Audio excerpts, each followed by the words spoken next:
Welcome to the third video. In this video, I will be outlining how to assess mortality and the consequences of incorrect barrier installation. Once again, thanks to our funding partners, Wildlife Habitat Canada and Habitat Conservation Trust Foundation.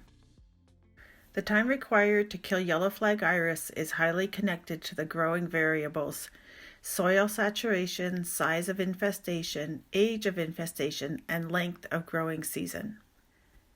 Therefore, it is critical that you assess the condition of the rhizomes before you remove the barriers.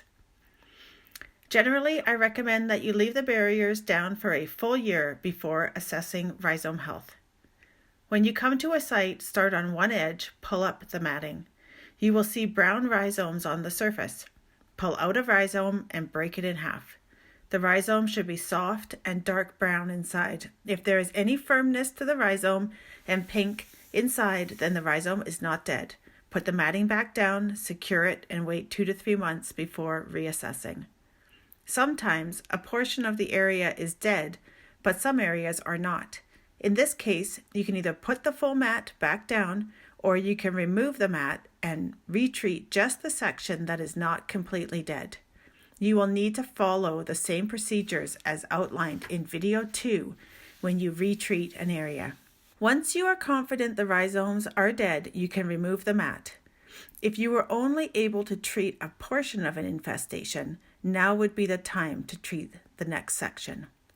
If you have treated a full site and the rhizomes are dead, I have found that native plants will colonize from dormant bulbs and tubers.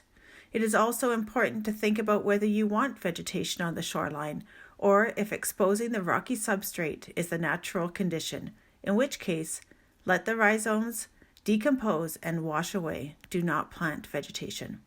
What about when things don't go according to plans?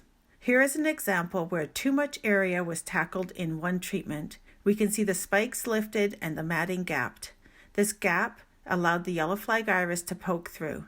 This site will need to be completely retreated. This photo shows what happens when you don't fully sever the rhizomes inside the treatment from those outside the treated area. It is always better to treat a small section and take your time, making sure you follow the procedures outlined in video 2. This will ensure success. The benthic barrier method is an excellent tool that is quick to install, results in very little disturbance, and promotes rapid restoration of the site.